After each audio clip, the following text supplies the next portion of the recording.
Jean le Pâtre. Jean le Pâtre, de Gintou, dans le canton connu de tous, vient de mourir sans agonie. Il avait 87 ans.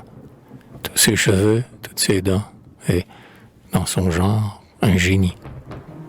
Son goût, qui jamais ne changea, à 6 ans, lui faisait déjà suivre le berger de la ferme, qui, comme un roi son héritier, l'initie au dur métier, en lui disant « Sois bon et ferme ».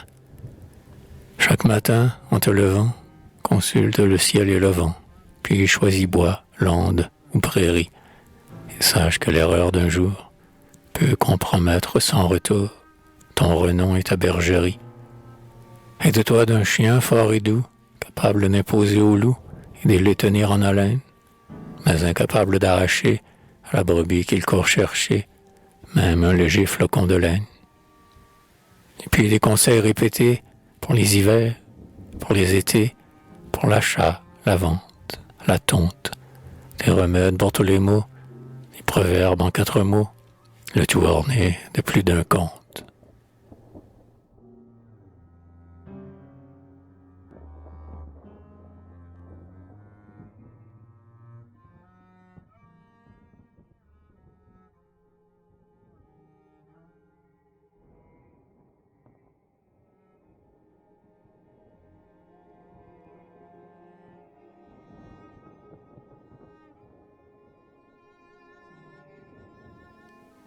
Vers 7 ans, le vieux magistère, ce gars ivre de grand air, voulut en vain montrer ses lettres. L'esprit de Jean était rétif et s'envolait inattentif à tout instant par les fenêtres. Bête il est, bête il sera, dit-on au père qui sacra dans le premier vent de colère. Mais, malheureux, il faut manger. Que veux-tu donc être? Berger? Sois berger, si ça peut te plaire. Berger, il le fut dès ce jour, avec bonheur, avec amour, berger sans relâche et sans trêve, berger de vaches et de veaux, de chèvres par monts et par veaux, puis berger de moutons. Son rêve. Large chapeau, long sarrau gris, des sabots à ses pieds meurtris, le fouet comme un sceptre en sa droite, sa miche ronde sous le bras et son grand chien jaune à poil ras suffisaient à son âme étroite. Ses frères s'instruisaient un peu. Le cadet allait au chef-lieu, entrait même au grand séminaire. L'aîné, Pierre, se maria. L'un laboura, l'autre pria. Jean fut berger à l'ordinaire.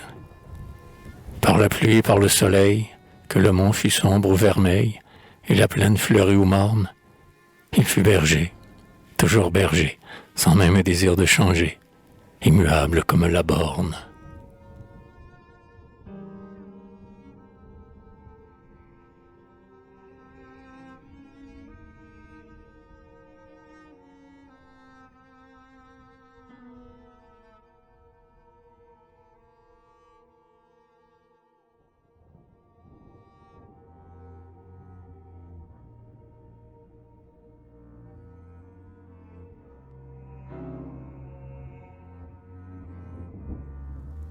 Le jour qu'il eut atteint 20 ans, il se troubla quelques instants, en avançant sa main vers l'urne, mais il s'était bien confessé, et par le sort il fut laissé à sa montagne taciturne. Un flot de rubans au chapeau, il retourna vers son troupeau, qui vers lui bêlait de tendresse, et 15 jours l'écho des bois répercuta sa rude voix, clamant des hymnes d'allégresse. Non point des chansons de conscrits, mais des psaumes latins, appris, lambeau par lambeau à l'église, et qui, sur nos sommets déserts, faisaient de sauvages concerts, mêlés aux plaintes de la bise. Et depuis lors, nul incident en cette vie. En dévidant le fuseau des jours monotones, il vécut sur les monts fleuris, les durs ajoncs, les chaumes gris, été, hiver, printemps, automne.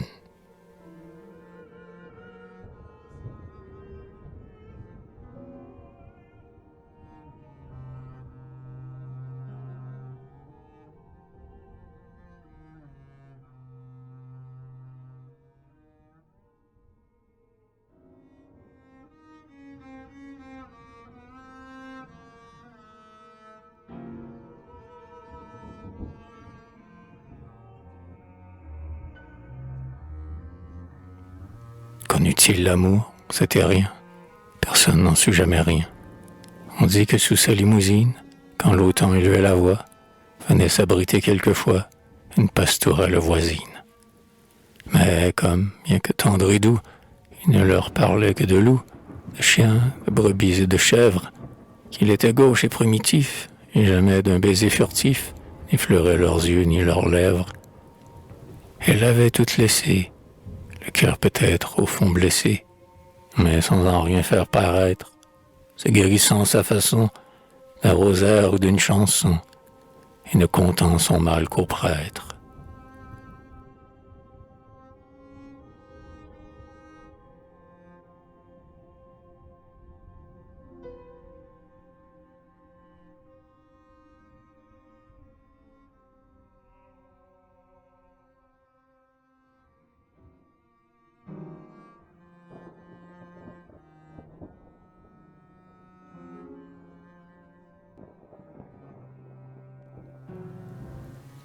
Ah, ce prêtre, du ciel tombé, ce frère cadet, notre abbé, comme en nos fermes on le nomme, ce conseiller, ce protecteur, ce suprême consolateur, moins que Dieu, mais bien plus qu'un homme. De quelle ferveur l'entourait, Jean le pâtre, et comme il pleurait, d'amour quand, selon sa promesse, s'en vint le nouveau tonsuré à la place du vieux curé, dans la paroisse chanter messe.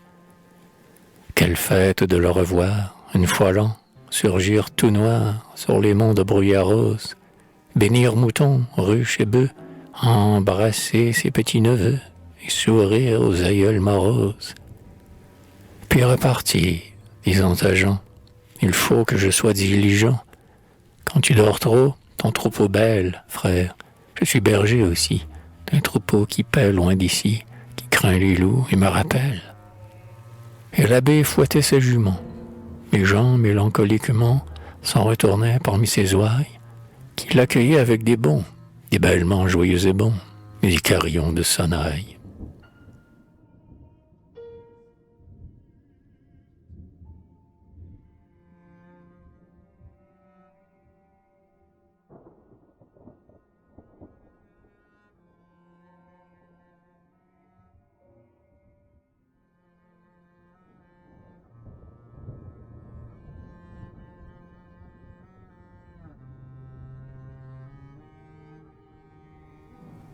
Et les ans s'en allaient portant, comme l'eau qui coule en chantant, des hauts plateaux vers la rivière.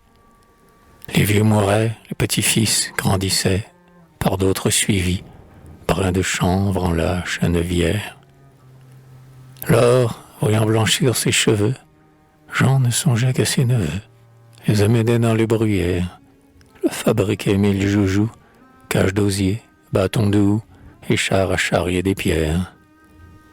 Cherchant auquel d'entre eux céder, l'insigne honneur de commander, après sa mort, moutons et chèvres, à qui transmettre ses leçons, sa panetière et ses chansons, et la trompe où le souffle à ses lèvres, à qui donner aussi le bas qu'il cachait avec soin là-bas, dans un mur de sa bergerie, le bas de laine où tous les ans tombaient quelques écus luisants dans la joyeuse sonnerie, à qui donner son chien l'abri, et sa canardière, et l'abri qu'il s'était creusé sous la table, d'un vieux dolmen casematé, bien chaud l'hiver, bien frais l'été, malgré son aspect redoutable.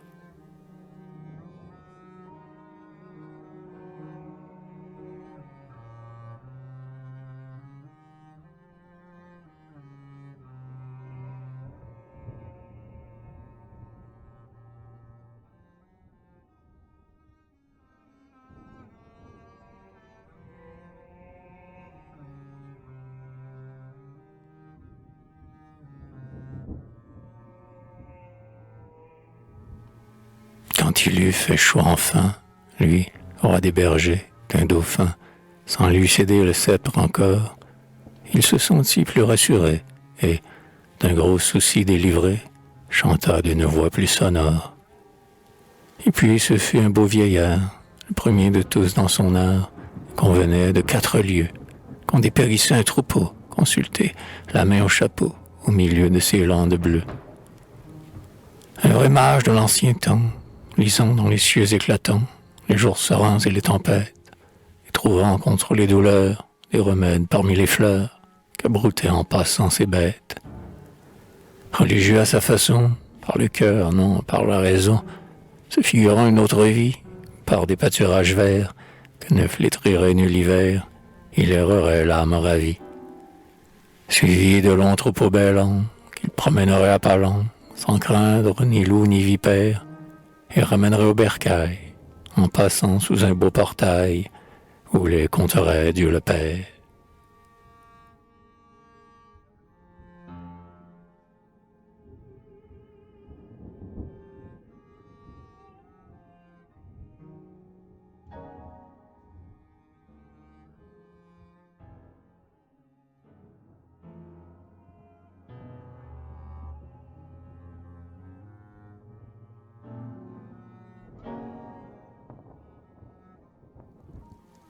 Et, comme un soir, il s'absorbait dans ce rêve, à l'heure où tombait une nuit d'août au léger voile. Son regard soudain se troubla, et sa belle âme s'envola, sans un effort, vers les étoiles. On le trouva le lendemain, son chien au pied, sa trompe en main, rigide et froid comme la pierre.